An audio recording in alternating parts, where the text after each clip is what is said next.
राजगृह के पास ही गृध्रकुरूट पर्वत था और उस पर्वत के पीछे एक गांव था जहाँ 70 ब्राह्मण परिवार रहते थे। बुद्ध को एक दिन संकल्प हुआ कि मैं जाके इन ब्राह्मणों को कुछ धर्म उपदेश करूं। ज्ञानी स्वेच्छा से नहीं चलता है, सावधान है। जितना संकल्प तुम्हारे अंदर चलता है, अगर तुम अपने संकल्प के प्रति सावधान नहीं हो, तुम वाणी के प्रति कभी सजग नहीं हो सकते हो, कर्म के प्रति कभी सावधान नहीं हो सकते हो। जहाँ से शुरुआत है वहीं से पकड़ होनी चाहिए। बुद्ध भगवान को संकल्प हुआ है, लेकिन ज्ञानी इतना जानता है, पर इच्छा या स्वेच्छा, स्वेच्छा कोई नहीं है, कर्ता भाव कोई नहीं है, ये पर इच्छा है, प्रेरणा है परमात्मा की। शायद अगलों के उद्धार का वक्त आ गया है, सो उस प्रेरणा से प्रेरित हुआ ज्ञानी चलता है। हले हवाजे जोरते सुकल्प पर जियेपन, रैल कर्म प्रारब्ध सा ज्ञानी क्रियाकन। एक तो रहे हुए प्रारब्ध कर्म, वो ज्ञानी की क्रिया का आधार है। दूसरा ईश्वर इच्छा या पर इच्छा कहो, वो ज्ञानी को चलाती है। ज्ञानी चलता नहीं है, चलाया जाता है। देखने में आया होगा बुद्ध चल के गए हैं, बुद्ध चल के नहीं गए हैं, बुद्ध ले जाए गए हैं। बुद्ध को प्रेरणा चला रही है, बुद्ध को खींचा जा रहा है। ज्ञानी के शरीर को प्रकृति खींचती है। भगवान अक्सर बताते थे, कभी हम लोग हरिद्वार पहुँचे, कई लोगों को आ जाता था, पर आप लोग भी गंगा में स्नान करने आते हैं। भगवान बोलते थे हम आते नहीं हैं, यहाँ की धरती मेरे को खींचती है, ये गंगा की पुकार मेरे को खींचती है कि ब्रह्मज्ञानी आए, चरण घुमाए और मेरा कल्याण हो। हम नहीं आते। एक तो ये प्रकृति खींच लाती है, फिर तुम में से कुछ लोग बैठे रहते हो जिनको गुरु के संग ऐसी जगह आने का मन होता है, तुम लोग खींच लाते हो। हमारे अंतर एक ना दो। कभी देखा हम लोगों ने, पानी में चलते थे भगवान, उधर एक भवन बना हुआ था, उसमें बड़े बड़े जंगले थे, जाली टाइप। वहाँ भगवान ले चलते थे। सिर्फ एक कह लो रास लीला भक्तों के संग। भगवान बीच में खड़े हो जाते थे, सब लेडीज़ घेर लेती थी और सब अपने भाव से जल उलीचते थे, अर्पण करते थे। लेकिन वो भी भक्तों का संकल्प। कभी खाली पानी में पैर डाल के थोड़ी देर बैठे, लौट आए। कभी देखा कि गए, पानी में पैर भी नहीं डाला, किनारे से ही वापस हो लिए। और कभी ये भी देखा कि उस तरफ गई नहीं जिस तरफ गंगा थी। तो समझ में आया, अपने संकल्पों में तो कोई और बात होवे, रहनी कुछ और होवे, पर इतनी सहजता उसी के अंदर होती है जो भीतर से निरसंकल्प है। अभी हम कह सकते हैं कि जिज्ञासु अवस्था है, निरसंकल्प तो नहीं है। पर एक संकल्प अगर बांध के रखो आत्म भाव का, ब्रह्म भाव का, रामी राम का, तो बाकी संकल्पों से खाली रहा जा सकता है। कभी कभी हम लोग अपने अज्ञान को ज्ञान से ढक देते हैं। गुरु ने प्रसन्नचित रहने को कहा। हम लोग हर वक्त हंसी मजाक के मूड को सोचते हैं प्रसन्नचित्ता, जबकि प्रसन्नचित्ता का अर्थ आनंद से है। जब हमको स्वरूप का आनंद है, चित्त की एक रस अवस्था है, वो प्रसन्नचित्ता है। ऐसा नहीं होता ज्ञानी कि हर समय हंसी मजाक के मूड में, तो चंचलता हो गई। फिर चंचलता को, प्रसन्नचित्ता को डिफरेंशिएट करना सीखो। दो चीजों में अंतर है। ज्ञानी प्रसन्नचित्त है, चंचल नहीं है। गुरुजी को हम लोग देखते थे, प्रसन्नचित्ता थी, चंचलता नहीं थी। इंद्रियों की चंचलता, वाणी की चंचलता, ये सब मन की चंचलता का परिणाम ही तो है। मन इतना चंचल है, तभी तो वाणी और इंद्रियों में हलचल है। किस लिए? स्थिरता क्यों नहीं है? विचार करके देखो। खोज करोगे, तुम्हें पता चलेगा तुमने अपने को ब्रह्म संकल्प से बांधा नहीं है। इसीलिए तुम्हें अपने बाकी संकल्पों का पता नहीं चलता है। लेकिन ज्ञानी सावधान है, बुद्ध सावधान है, बुद्ध जागृत पुरुष हैं। बुद्ध गए, जाके वहां पर एक पेड़ था बड़ा सा, उसके नीचे बैठ गए। अब खुशबू तो फैली हुई थी बुद्ध की। लोग जैसे ही सुना, दर्शन के लिए आने लगे। सारे ब्राह्मण वहीं इकट्ठे हो गए, 70 के 70।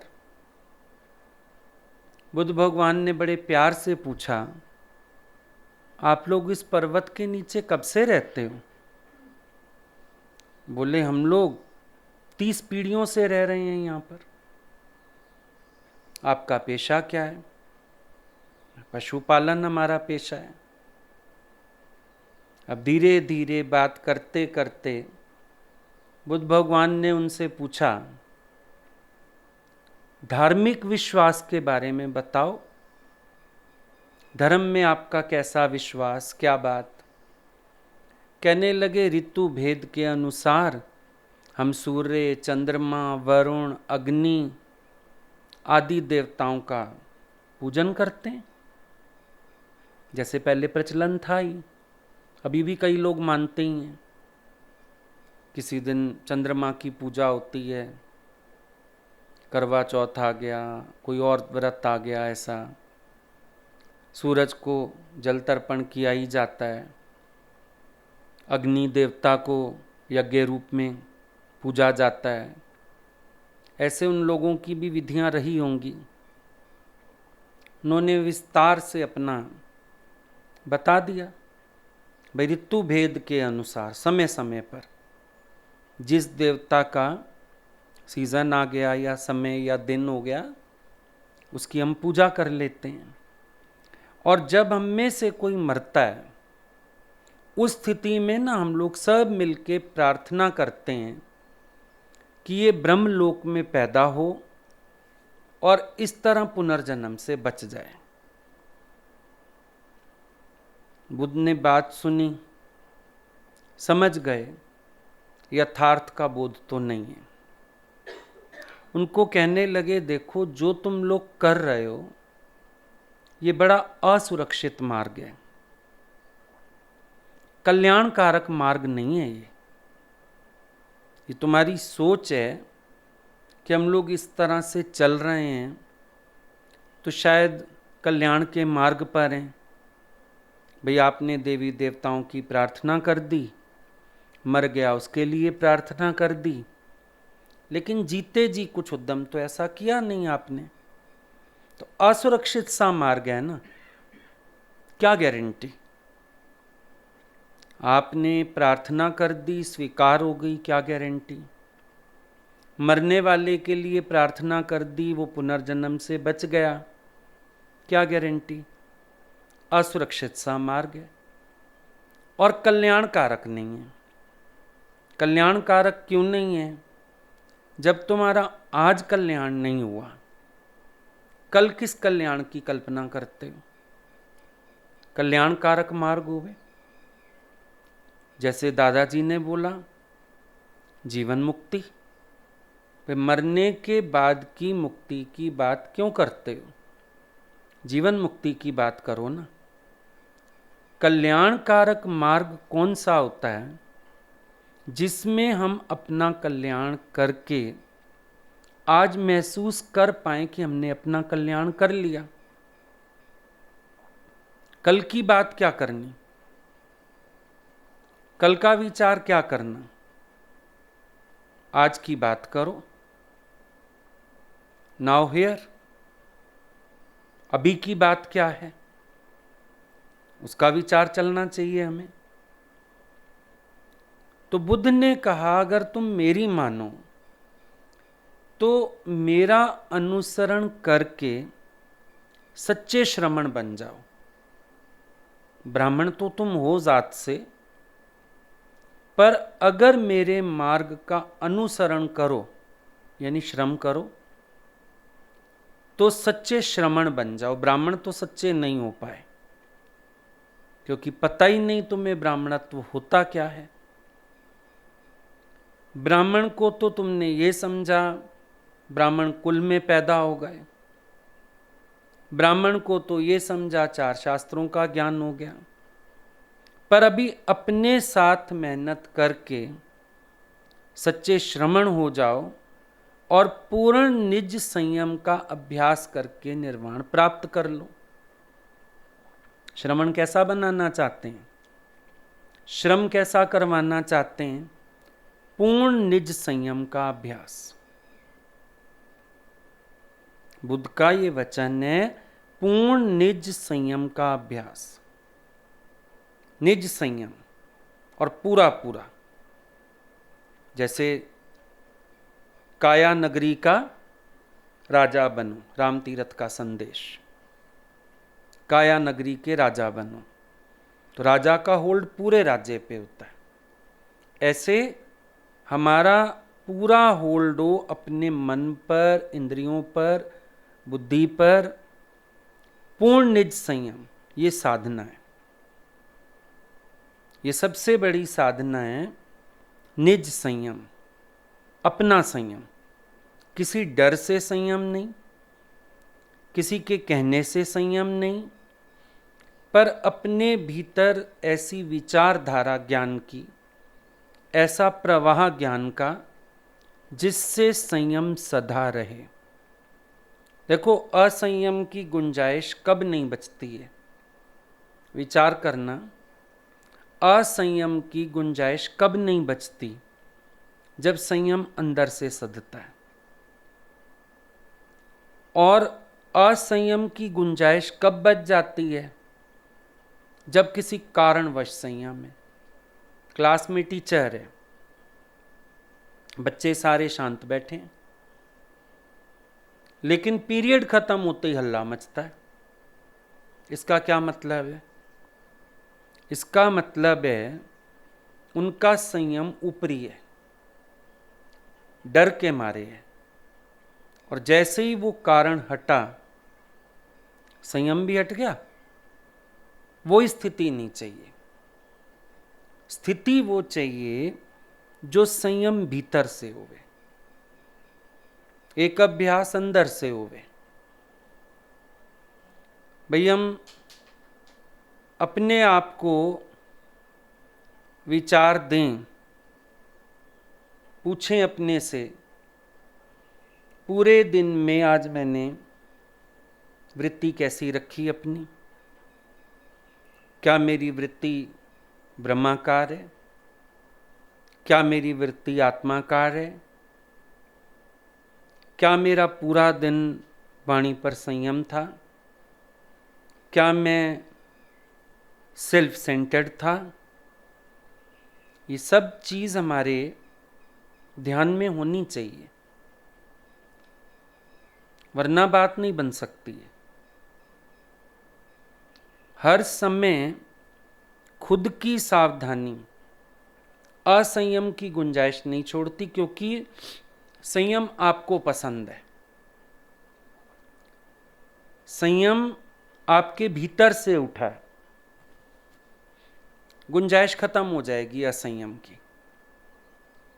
वरना तो सारा दिन असंयम से भी डरो, परिस्थितियों से भी डरो, ये हालत आ गई, ऐसा हो ना जाए। अब संत के, मैं स्त्री का मुख नहीं देखता हूं, उससे क्या फर्क पड़ेगा? कब तक संयम करेगा? जब तक स्त्री सामने ना आएगी।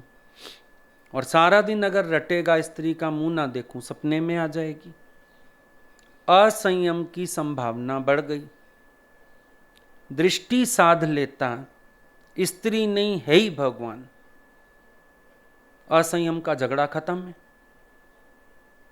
ज्ञानी का भय कैसे चला गया? आपने बोला, नानक ने बोला निर्भय, हालतों से मत डरो, मौत से मत डरो, इससे मत डरो। साधक के जीवन में भय तो सारा दिन फिसलने का होता है, सबसे बड़ा भय। और वो निर्भय पद की बात करते हैं, यानी एक ऐसी स्टेज को अटेन कर लेना, एक इतना फैसला हो जाना कि राम ही राम है, जिसमें नाम रूप की गुंजाइश नहीं, फिसलने का भय तो वहां खत्म हुआ। सोचने वाली बात है, निर्भय पद पे कैसे बैठा है ज्ञानी? निर्भय पद का अर्थ हुआ जहां विवेक द्वारा इतना एक फैसला निश्चय हो गया, जहां दूजी बात ही नहीं है। तुम गोल्ड की चूड़ियां ले आए, अब तुम कपड़े भी धोते हो, बर्तन भी मांजते हो, टेंशन ही नहीं। पक्का फैसला है, सोने की है। और सोने का पानी चढ़ी हुई भी हो ना, वॉशरूम तक भी जाते हो तो पहले चूड़ी उतार के बाहर रख जाते हो, नहाने जाते हो उतार रख जाते हो, कोई काम कर, फिर टेंशन में आ जाते हो, लगता है रुई में लपेट के रख दो, कहीं फंक्शन में जाएंगे तो पहन जाएंगे, छोड़ दो। एक डर साथ खरीद लिया है ना। सोने जैसा है, डर साथ है। सोना है, डर नहीं है। ज्ञानी जैसा है, डर है। ज्ञानी है, निर्भय है।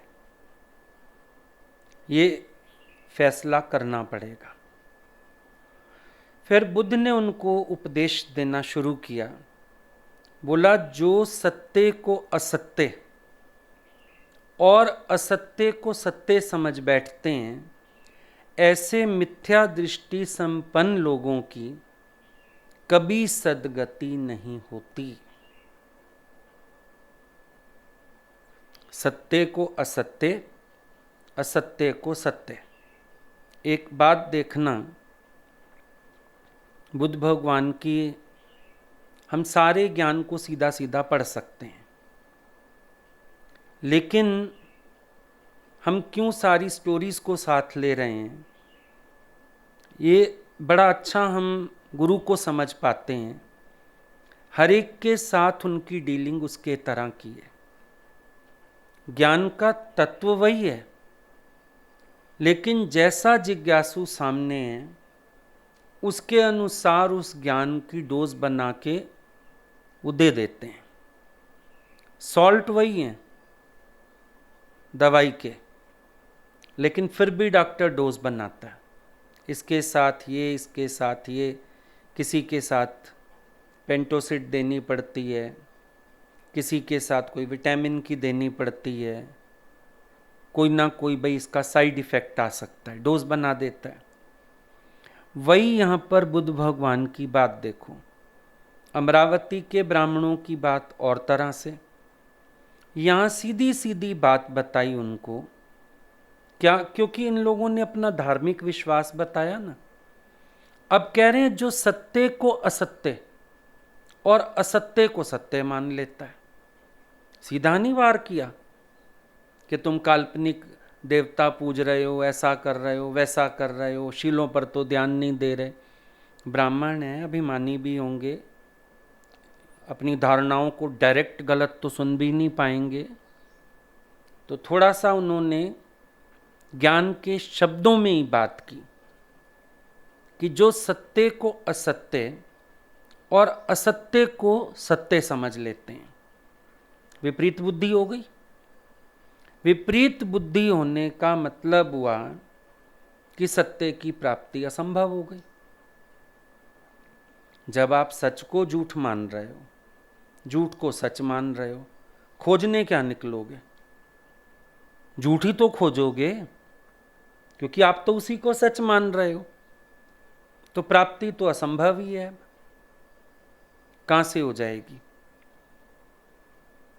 विवेकानंद ने बोला, मेरे घर के उधर नदी बहती थी दूरी पर, सोचता था जिस दिन पानी नहीं आया भर लाऊंगा बाल्टी, और जिस दिन सचमुच पानी नहीं आया बाल्टी लेके गया तो देखा वो तो मृग तृष्णा का जल, रेत चमकती थी, पानी था ही नहीं। अब जब झूठ को सच मान लिया था, खोजने किसको गया? खोजने भी तो उस झूठ को ही गया ना, सच मान के। आ रही है समझ में बात? जिस झूठ को सच मान लिया, हम कौन से सच की खोज में गए? झूठ रूपी सच की खोज में, क्योंकि असल सच से तो हम वाकिफ ही नहीं, हम खोजेंगे भी उसी को।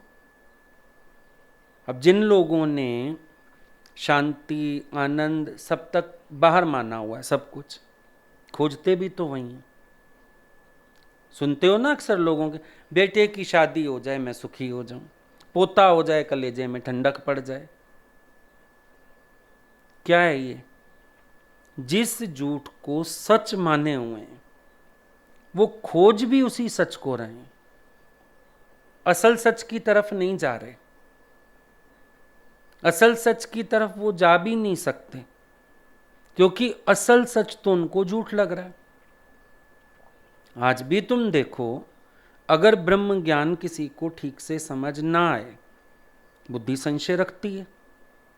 व्रत तो करने चाहिए, तीर्थ तो करने चाहिए, श्राद्ध तो करने चाहिए, क्यों?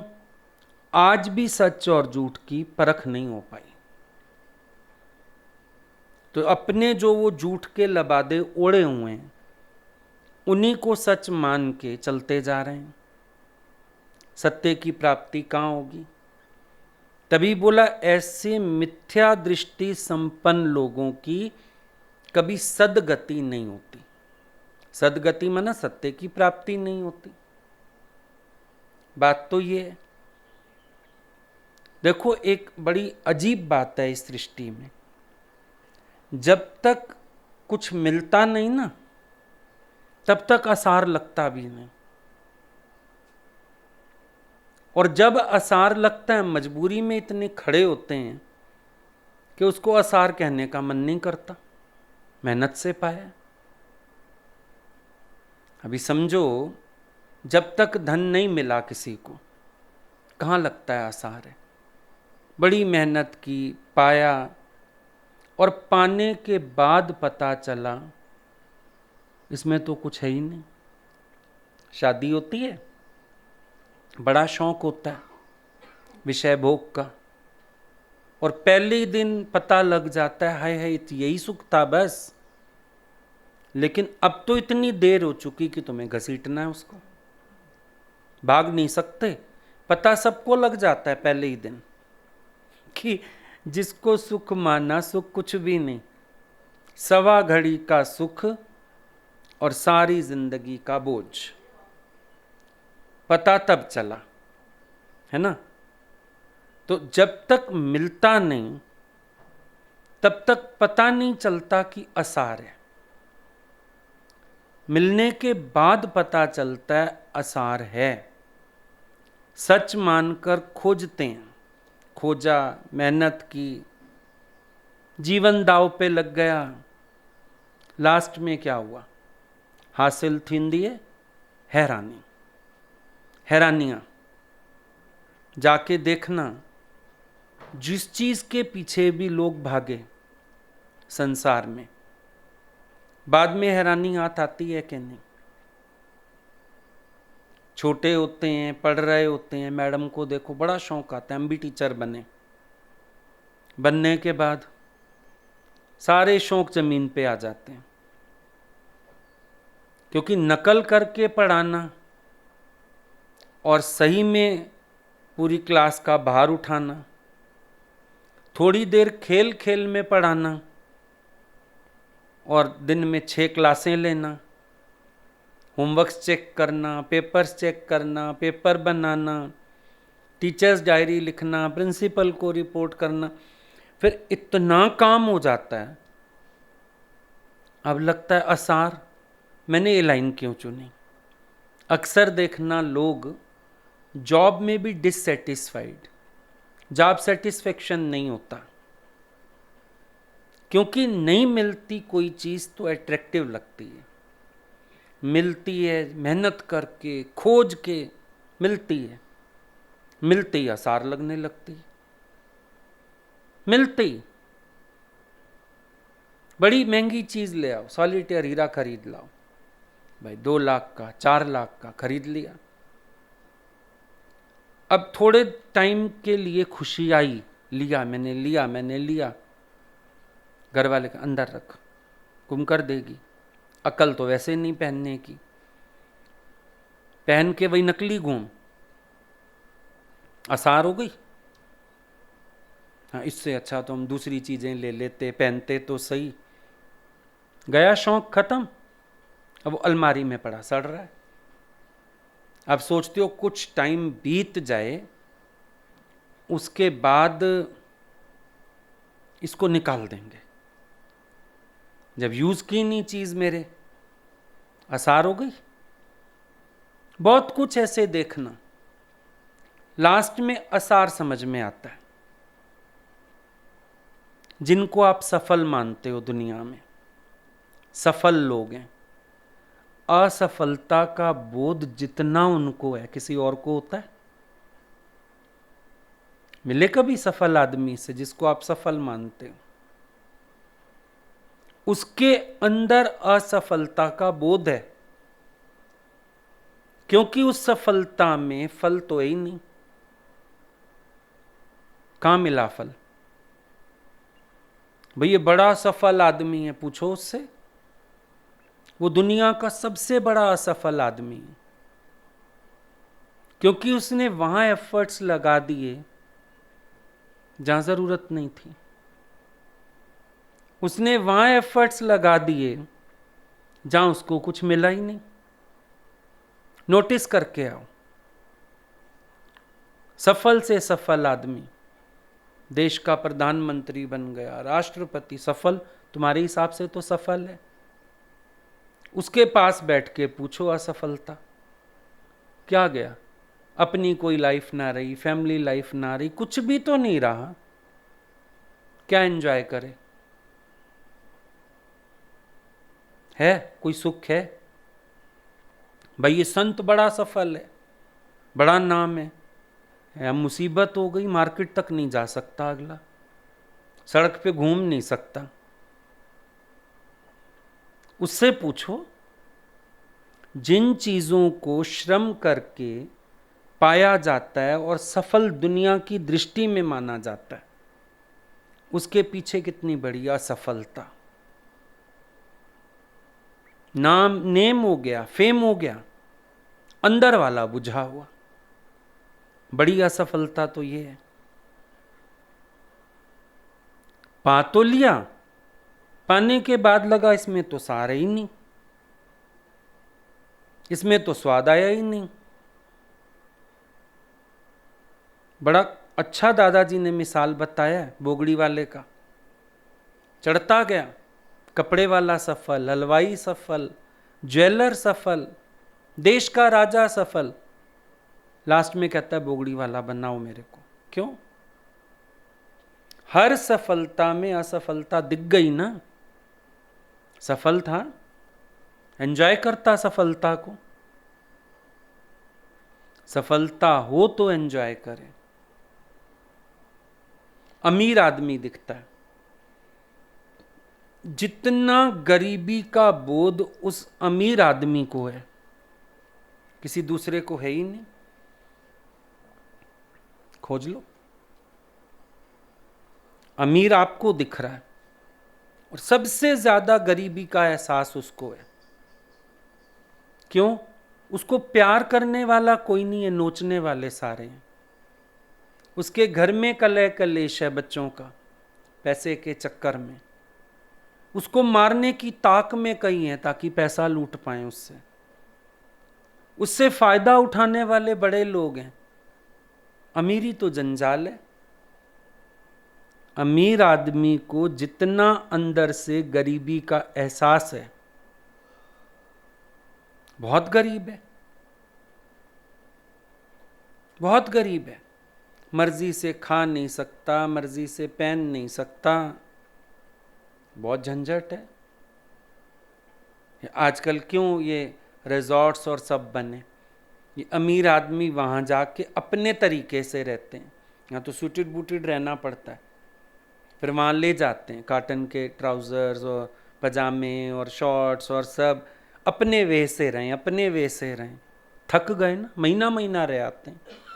तो तुम्हारे घर तो इससे अच्छे हैं, सुख से लदे हुए, पर अपना सर्कल है, अपने जानने वाले हैं, थकान, सिरदर्द, भागते हैं वहाँ से। अमीर आदमी से ज़्यादा गरीबी का एहसास किसके पास है? भोगी आदमी नजर आता है वाजिद अली शाह को, 365 रानियां, राजा ययाति, रोज नई स्त्री भोगता है। जितना ज्यादा खोखले ये लोग निकले, सोचो। वो राजा ययाति बेटे की जवानी भी उधार मांगता है, वो खुटेला रह गया ना। तुम्हें लगा होगा बड़ा तृप्त आदमी है दुनिया का, सबसे ज्यादा अतृप्ति का अनुभव ही उसके पास है। ये माया मेरे राम की खिन आए और खिन जाए, पागल बना जाती है झलक दिखा के ऐसे। और क्या हो रहा है? ये जो मिल रहा है वही पागल बना के चला जा रहा है तुम्हें। जो मिल रहा है समझ ही नहीं आ रहा कि हो क्या रहा है। हम सोच रहे हैं पा के तृप्ति आएगी, पाने के बाद तो अतृप्ति हो गई। लगा इसमें सार नहीं, बेकार। बड़ा तुम्हें कोई ज्ञानी पंडित दिख जाए, जितना अज्ञानता का बोध उसको है अपनी, किसी को नहीं है। पता है कैसे? सारा दिन ज्ञान की पोजिंग करनी पड़ती है। ज्ञान होवे जीवन में टेंशन नहीं ना, पर बेचारे का नाम हो गया बड़ा पंडित। अपनी अज्ञानता का कदम कदम पे बोध होता है, कदम कदम पे पता चलता रहता है। सबसे ज्यादा बोध उसके पास है, बाकियों को फिर भी कम होएगा। ठीक है ना, जैसे भी हैं, ज्ञानी है अज्ञानी है। वो बेचारा ज्ञानी बनने के चक्कर में, अरे थोड़ी देर में मैं ये भी अज्ञान का कर्म करने जा रहा था, ये अज्ञान सोच रहा हूँ, ओहो पड़ गई मुसीबत। सबसे ज्यादा अज्ञान का बोध उसके पास। फर्क इतना कहते नहीं, ऐसे लोग कहते नहीं हैं क्योंकि कहने की हिम्मत नहीं है। सच कहने के लिए भी तो दम चाहिए। अभी घर घर गृहस्थी में देखो, माता पिता हैं, उन्होंने घर गृहस्थी बनाई, सबको पता है कुछ नहीं मिला। एक माँ को पता है कुछ हासिल नहीं हुआ, सारी जिंदगी मैंने कैसे रोया, खपा, परेशान हुआ, दुखी हुआ, लेकिन बेटी को नहीं बताएगी कि तू न मत कूद इस नरक में, बल्कि बचपन से तैयारी करवाएगी तू भी कूद। क्यों अजीब सुख देने वाला जूता घर कि अगर मेरा मुंह लाल हुआ तेरा भी लाल होए। सच कहने की हिम्मत ही नहीं किसी के अंदर। बड़ी दिक्कत वाली बात है। ज्ञानियों के अंदर भी हिम्मत नहीं सच कहने की, क्योंकि सारी उनकी छटा खराब होती है। ज्ञान से कोई ज्ञानी होता ही नहीं है। जब ज्ञान अज्ञान से खाली होता है स्थिति तो वो है। लेकिन हिम्मत नहीं ना ये भी कहने की, कह दे मैं ज्ञान से भी खाली हूं, आएगा कौन कल से। सच कहने की हिम्मत ही नहीं। और वैसे जीवन का सच्चा अनुभव प्रकट कर दें अगर, तो उसमें तो और मुसीबत। समझो एक सफल आदमी, अमीर आदमी, पंडित आदमी, भोगी आदमी, समझो ये घोषणा कर दे कुछ नहीं मिला मुझे, इसका मतलब तो ये हो गया ना, ये कह दिया कि मैं अपना जीवन व्यर्थ कर आया। हिम्मत चाहिए ये बात कहने के लिए। कैसे कह देगा, बड़ा मुश्किल है। और अगर वो ये कह दे मैं सारी जिंदगी गलती में था, अहंकार के विपरीत जा रही है कहानी। इसीलिए हिम्मत नहीं होती कहने की, इसीलिए हिम्मत नहीं है। कोई अमीर आदमी तुम्हें नहीं कहेगा अमीरी में कुछ नहीं रखा।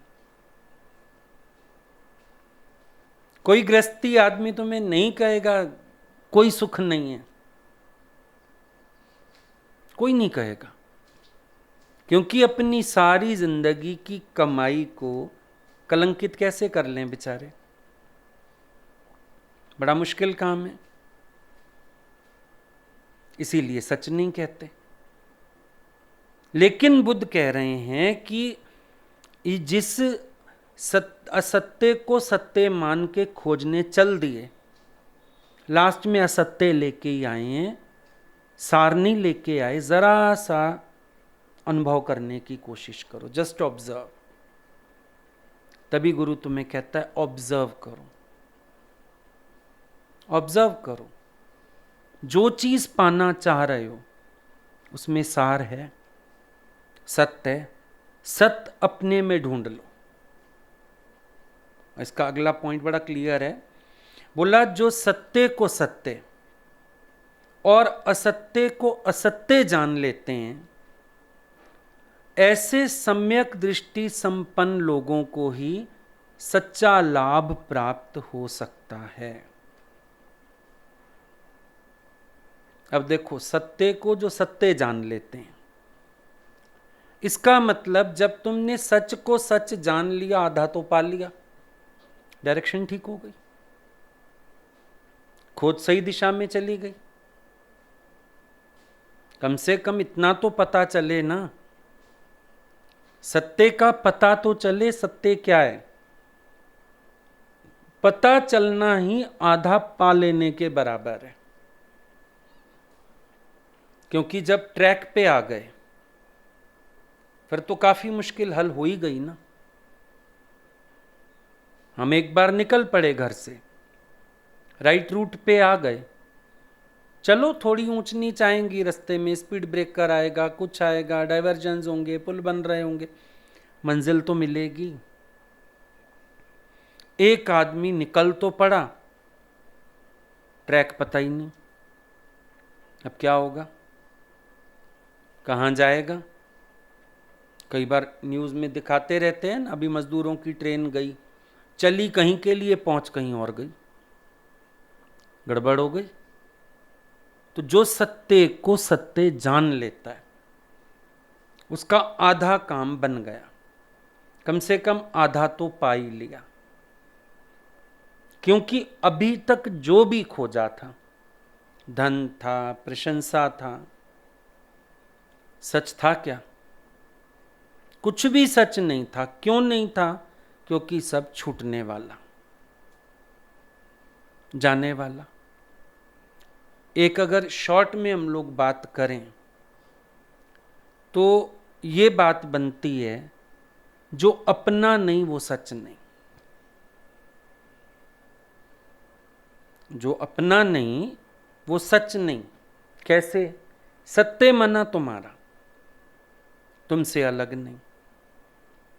अब जिस सत्य को गुरु बता रहा है वो हमसे अलग नहीं, वो हमारा अपना तीनों कालों में। और जिस संसार को सत्य मान के हम दौड़े जा रहे हैं, वहां देखो क्या, वहां सब कुछ आज तुम्हारा, कल पराया। आज हम रह रहे हैं इस घर में, हमारा घर है, हमारा घर है। कोई पूछता है घर, हाँ ये एड्रेस है हमारा, बाहर ये लिखा हुआ है फलाना कुंज, फलाना भवन, कुछ भी है। आज हमारा, कल बैठे सब धर्मशाला में हैं। हो सकता है हम जीते जी भी सेल कर दें, किसी और का हो गया। एक ही घर की एड्रेस को पता नहीं कितनों ने मेरा कहा होगा। समझो आज हम सोसाइटी का फ्लैट लेके रह रहे हैं। अब सोसाइटी बनी कई साल पहले, 30 साल पहले, 40 साल पहले।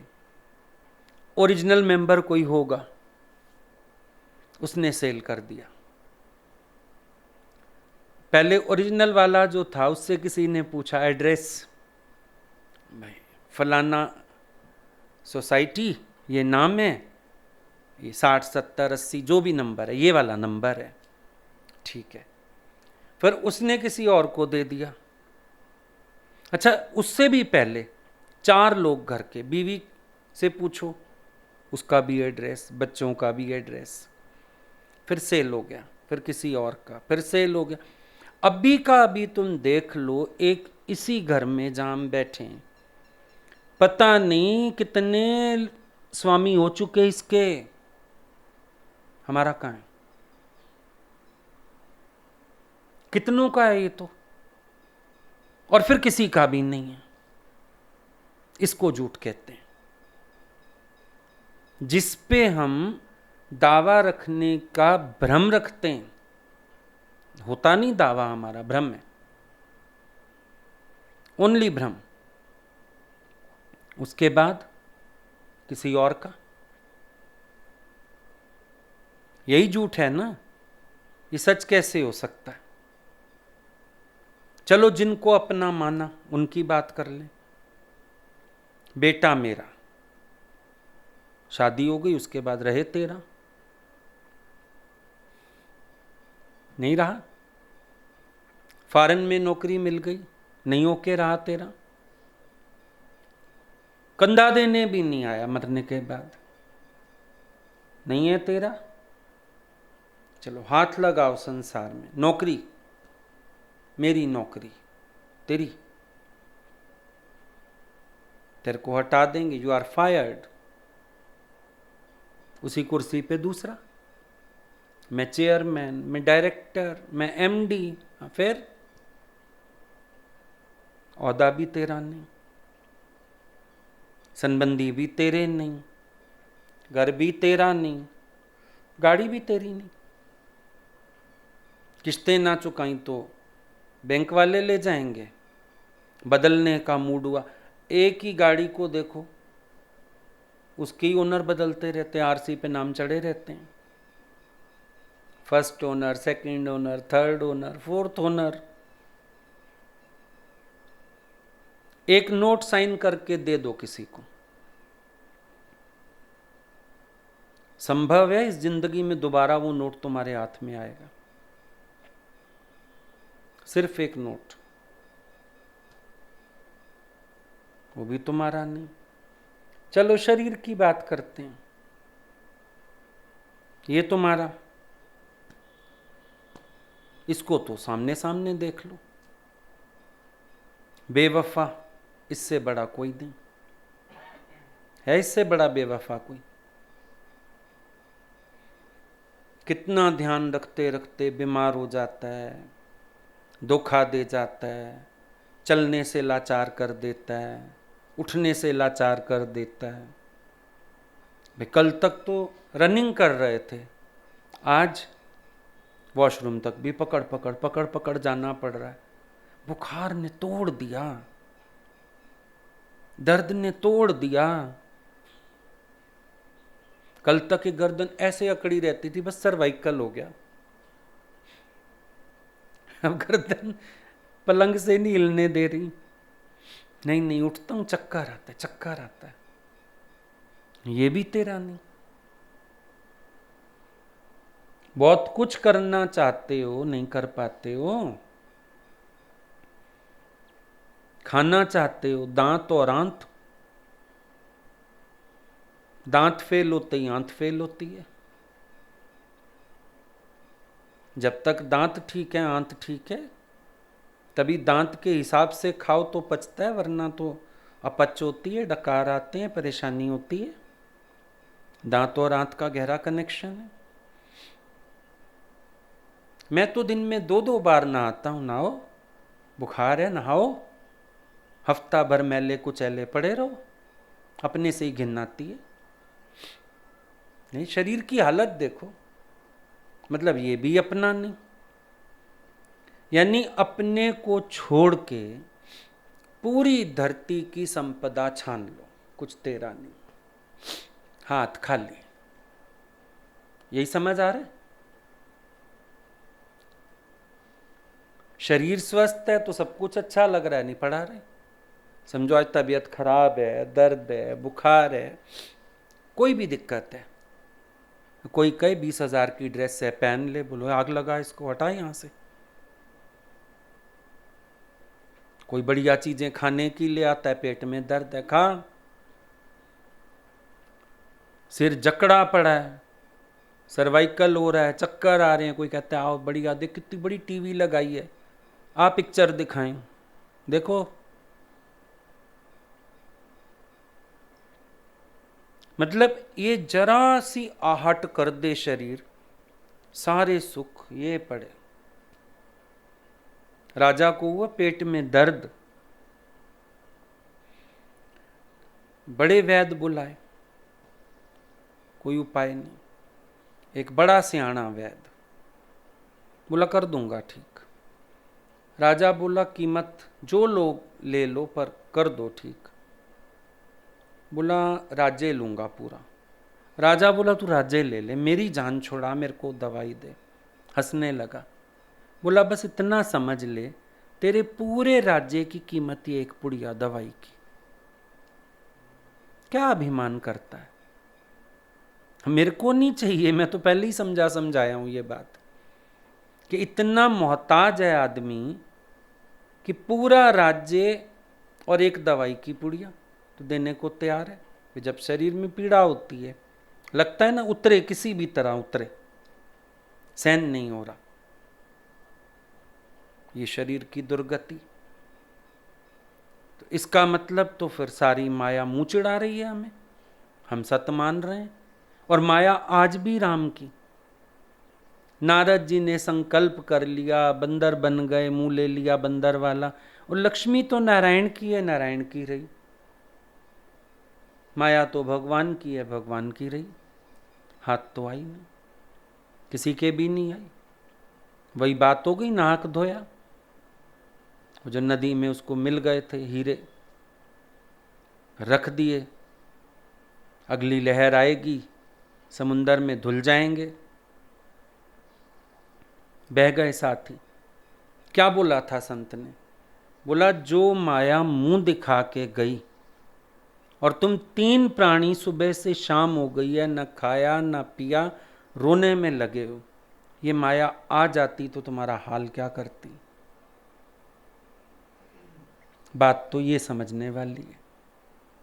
ये इस माया की दुर्गति है कि हाथ खाली रहते हैं मिलने के बाद भी। अच्छा, हाथ खाली बड़ा अच्छा मुहावरा है ये,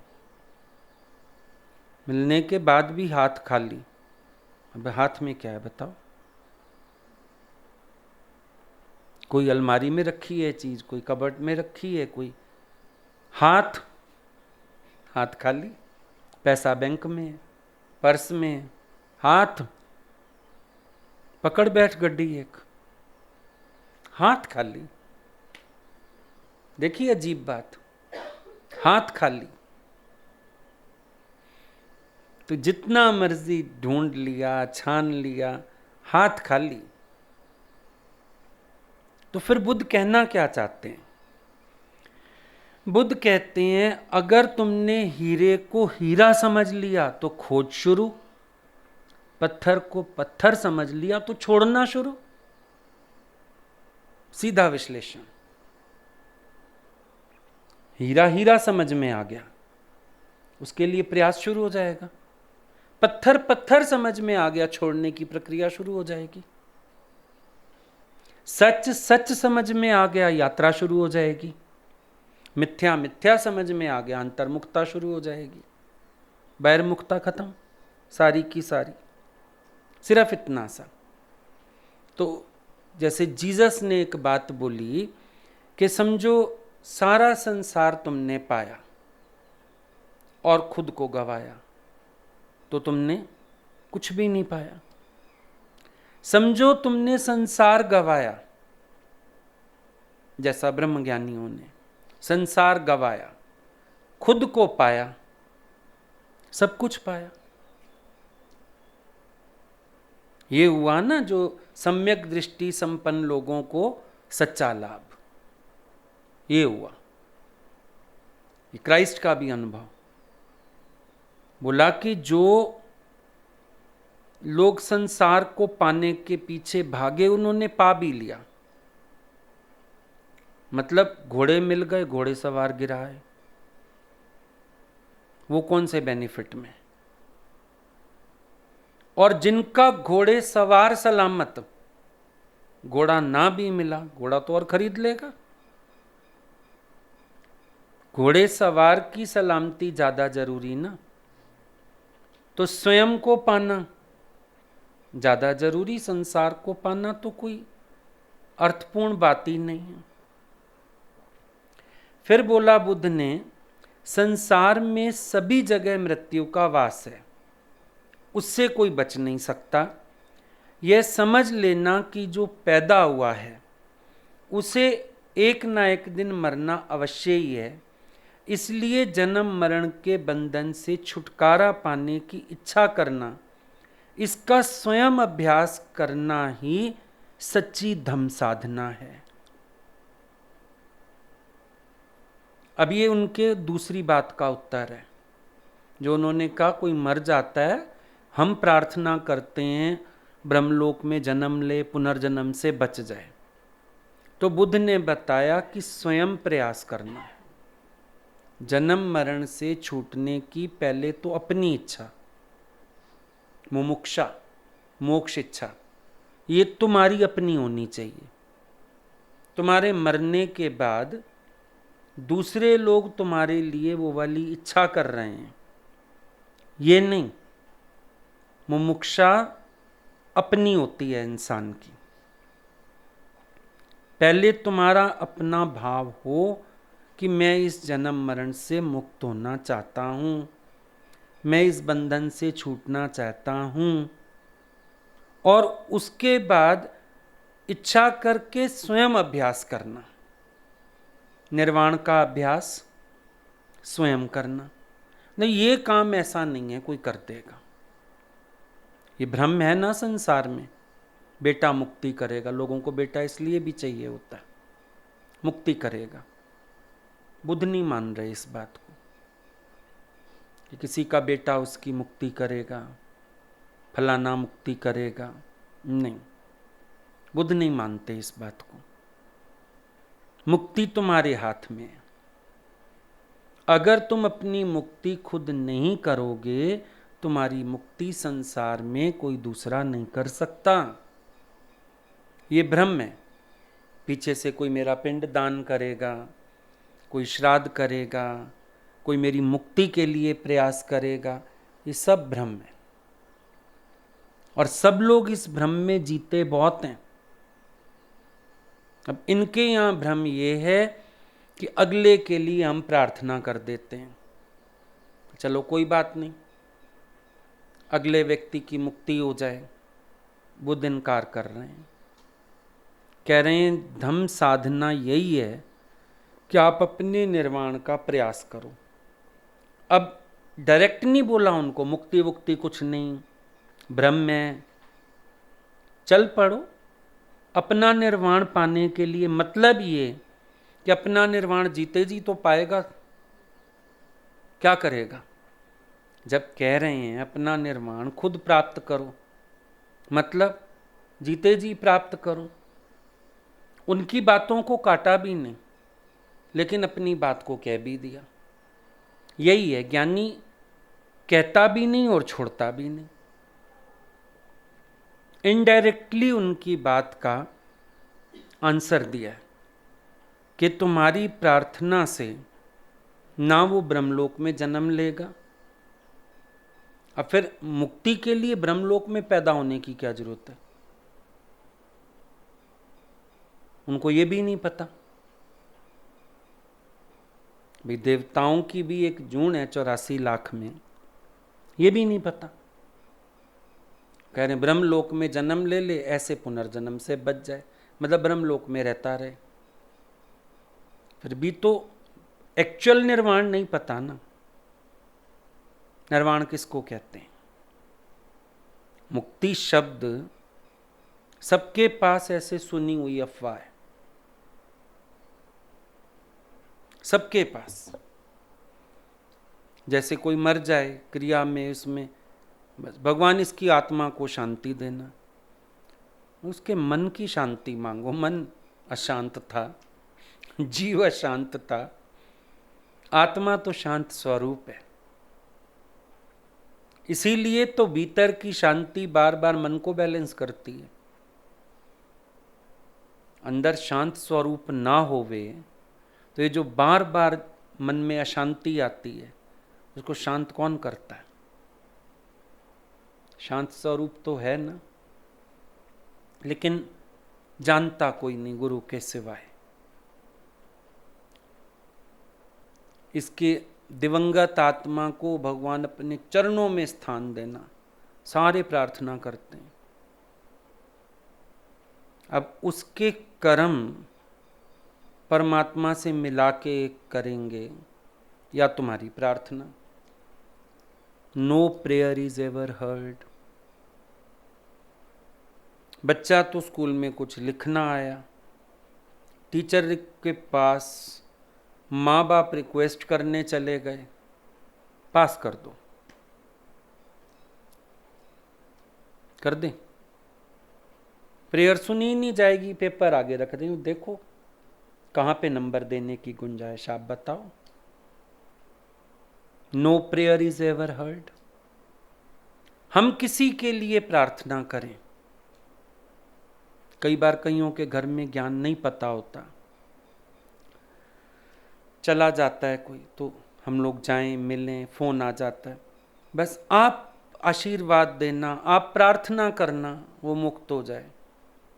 कभी कोई रिसीवर समझ आता है तो हम बोलते हैं कर्मी आपो आपनी। ये कोई वर और शराप वाली चीज ही नहीं है, पर कोई नहीं समझता तो मुस्कुरा के टाल देना पड़ता है। पर सच क्या है, अगर वो अपनी मुक्ति, मुक्त अभिमानी मुक्त, बंध अभिमानी बंधन में ही है। कैसा भी बंधन का अभिमान, देह होने का, कर्ता भाव का, कोई इच्छा, कोई वासना, किसी भी प्रकार का बंधन, पर बंधन ही, उसमें कोई दूसरी बात ही नहीं। तो मुक्त अभिमानी मुक्त है, बंध अभिमानी तो बंधन में ही रहेगा ना। सो बुद्ध इस तथ्य को अच्छी तरह जानते हैं।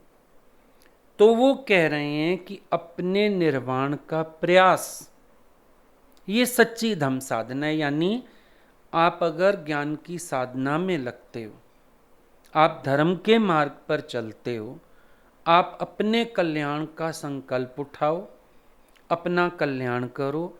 हर को करे पेंजो पाण उद्धार, ना हो पेंजी बुरी गत करे। हर कोई अपना उद्धार आप करे, अपनी दुर्गति से अपने को हर कोई आप बचाए, किसी की प्रार्थनाएं काम नहीं आएंगी। ठीक।